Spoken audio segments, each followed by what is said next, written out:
అసలుకి సమర్థత ఏమాత్రం లేని ఒక అసమర్థ ప్రభుత్వం ఈ రోజున రాష్ట్రాన్ని పరిపాలిస్తూ ఉంది. రైతాంగం పట్ల కక్షగట్టిన ప్రభుత్వం ఇది. మొన్నటి వరకు విత్తనం సమస్య, యూరియా సమస్య, గ్యాస్ సమస్య, చివరికి ఈరోజు డీజిల్ సమస్య కూడా వచ్చేసింది. పంట నూర్పిడి యంత్రాలు ఆగిపోతూ ఉన్నాయి. అట్లాగే డీజిల్ లేకపోవడం వల్ల ట్రాక్టర్లతో సేద్యాలు చేసుకోవడం కష్టమైపోతూ ఉంది.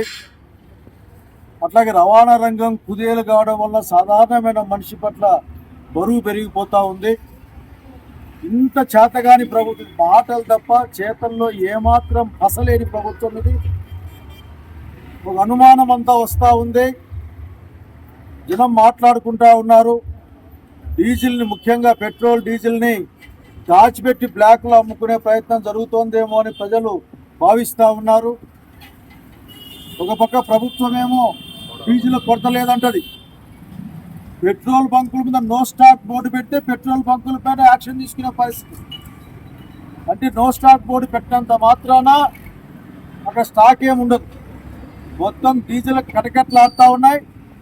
మొత్తం అన్ని ప్రాంతాలు కూడా, కర్ణాటక, తెలంగాణ, తమిళనాడు ప్రాంతాల్లో ఇప్పటికి కూడా సజావుగా డీజిల్ పంపిణీ జరుగుతూ ఉంది.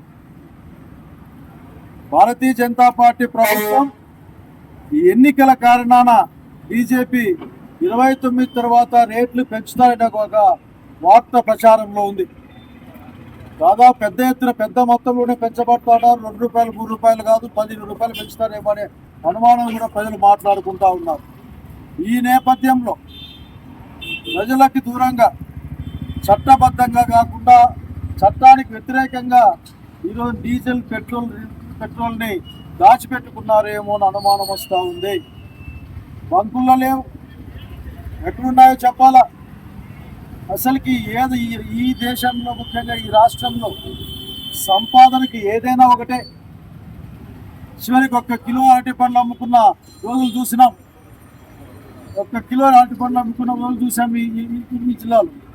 ఇప్పటికీ రైతాంగం ఇబ్బందుల్లో ఉంది. మొక్కజొన్న 2400 మద్దతు ధర నుంచి 14 నుంచి 1600 అమ్ముడుపోతూ ఉంటే కొనే వాళ్ళకి ఇబ్బంది పడే పరిస్థితుల్లో ఉన్నాం.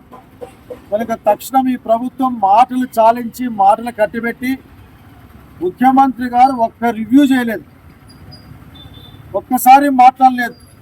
ఆ ఎంపీ మాట్లాడినాడు, ఈ ఎంపీ మాట్లాడి, ఆ ఎంపీ మాట్లాడినా మా పెట్రోల్ ట్యాంకులు, మా డీజిల్ ట్యాంకులు ఎంటీగానే ఉన్నాయి, ఈరోజు ఖాళీగానే ఉన్నాయి. కాబట్టి తక్షణం మీ యొక్క అసమర్థ విధానాలను వదిలిపెట్టండి. మీ అసమర్థ ప్రభుత్వం అని చెప్పడానికి మేము ఏమాత్రం వెనకడం లేదు. ప్రజలు మిమ్మల్ని దిగిపోమని చెప్తా ఉన్నారు. ఇటువంటి అసమర్థ ప్రభుత్వం డౌన్ అని ప్రజానీకం మాట్లాడుతూ ఉంది. తక్షణం ఎవరెక్కడ ఉంటున్నారో అర్థం కావడంలే, మంత్రులు ఎక్కడ ఉంటున్నారో అర్థం కాదు, కీలకమైన మంత్రి ఎక్కడ ఉన్నాడో అర్థం కాదు, డిప్యూటీ ముఖ్యమంత్రి ఎక్కడో తెలియదు. ఇంకా వార్నింగ్లు ఇచ్చుకుంటా, వేలు చూపించుకుంటా ముఖ్యమంత్రి మాకు కనిపిస్తూ ఉంటాడు. కనుక మీ వేళ్ళు కాదు ఇక్కడ కావాల్సిందే. రైతులకి డీజిల్ కావాలి, తక్షణం మీరు పునరుద్ధరించాలి, తక్షణం సప్లై తీసుకోవాలి.